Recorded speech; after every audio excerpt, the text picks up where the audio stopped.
Shalom Bracha mes chers amis, est-ce qu'il y a un kesher, un lien entre la chassidoute et la paracha de la semaine et Hanouka?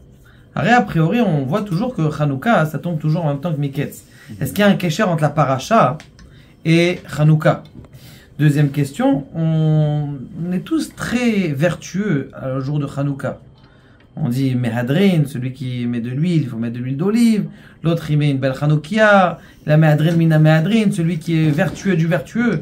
Pourquoi c'est comme ça à Hanouka que on regarde toujours, on veut être absolument très vertueux et très regardant sur cette halakha-là?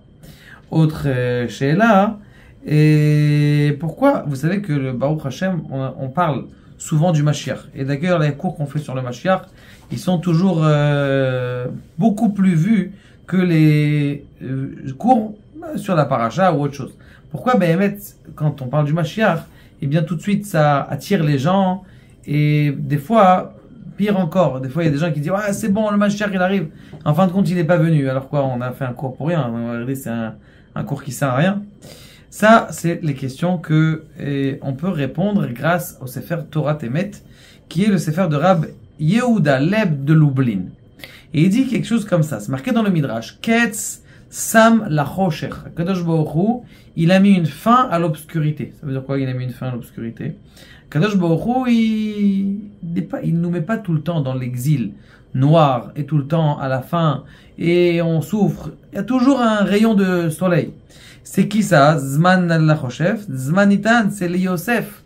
C'est-à-dire que Yosef a dit qu'il savait très bien qu'il allait sortir de prison. Il savait que c'était pas tout le temps. D'ailleurs, quand quelqu'un, par exemple, il a une mauvaise mida, quelqu'un, par exemple, il a des tentations, sache que ça va se calmer.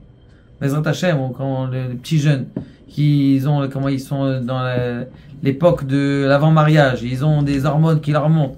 Qu'est-ce qu'il veut leur dire? T'inquiète pas, 2-3 ans, tu vas te marier, juste un petit peu de patience. La même chose, quelqu'un qui est très nerveux. Les trucs, 2 minutes, calme-toi un peu, tu vas voir, ça va passer. Il y a toujours un moment où ça va finir.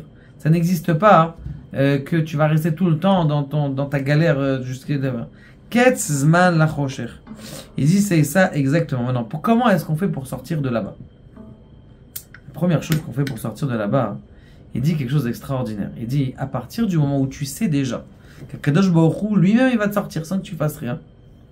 Le fait que Kadosh Baruch Hu il t'a donné un moment, cet espoir-là, eh bien c'est ça qui va te sortir déjà de la galoute. Ça veut dire que, même si je vous dis Bezrat Hashem, regardez, Damas il est tombé.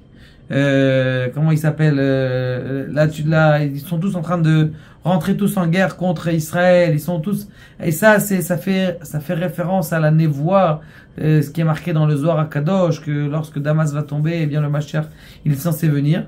Même si alors allez-nous, le Mashiach il va pas venir. Le fait que j'ai cette envie de sortir, je sais que ça va se finir, déjà c'est une avodat Hashem. C'est une aspiration et une réussite que, Azrat Hashem, ça marche, ça va marcher. C'est-à-dire que ça va réussir, et juste cette aspiration, déjà elle nous sort vers la lumière. C'est exactement comme les nerfs de Hanouka. Tu as allumé une bougie, ou tu l'allumes par terre à 80 cm, tu la mets dans un endroit, ou tu la mets dehors, ou tu la mets dans un endroit où les gens, oui, ils vont regarder une petite bougie à l'extérieur. Et bien justement, le fait que, à partir du moment où tu es dans l'extérieur, c'est-à-dire tu es dans un endroit qui est obscur, et que tu as cette petite lumière, cette aspiration déjà, elle t'aide à sortir de là-bas. Maintenant, celui qui veut sortir plus vite, qu'est-ce qu'il fait? Il est Mehadrin, et Mehadrin mina Mehadrin. Ça veut dire il est vertueux, et vertueux du vertueux. C'est quoi? C'est de chercher à l'intérieur de son être quels sont les points d'obscurité pour les éclairer. Par exemple, quelqu'un il sait qu'il a une tentation d'alcool. Quelqu'un il sait qu'il a une tentation de drogue. Quelqu'un il sait qu'il a une tentation pour les femmes. Quelqu'un il sait qu'il a une tentation pour la colère. Toutes ces colères-là, eh bien, tu vas les éclairer un petit peu. Tu vas être maître, tu vas être vertueux. Et le fait que tu sais qu'Akadosh Baruch Hu va te sortir de là-bas, ça, c'est ce qu'on appelle les vertueux. Allumer un peu de la lumière. Allumer un petit peu de la lumière dans ta colère. Allume un petit peu de la lumière dans ta patience. Allume un petit peu de la lumière. Ça va faire en sorte qu'on va sortir de galoute. Ça va faire en sorte qu'on va sortir d'exil.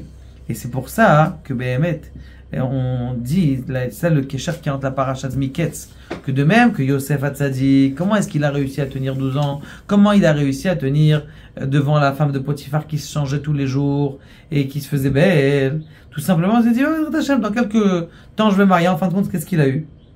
Il a eu la fille de Potiphar, devait Kaniré être encore plus belle que sa mère, puisque c'est elle qui l'a éduquée. Kaniré qu'elle devait encore plus belle, donc il a réussi à avoir quelque chose de mieux, parce que il a attendu. Donc ça veut dire que chacun, il doit savoir qu'il doit mettre son espoir. Et la fête de Hanouka et Miketz, c'est deux fêtes qui sont en train de montrer l'espoir de Yosef, l'espoir du juif. Grâce à quoi c'est d'espoir? Grâce, à que tu sais qu'Akadosh Baruch Hu va nous sortir. Et deuxième chose, le fait que tu recherches, tu illumines les points d'ombre chez toi, ça va t'éclairer et ça va t'amener la Géoula très proche et très rapide. Baruch Adonai, le Amen.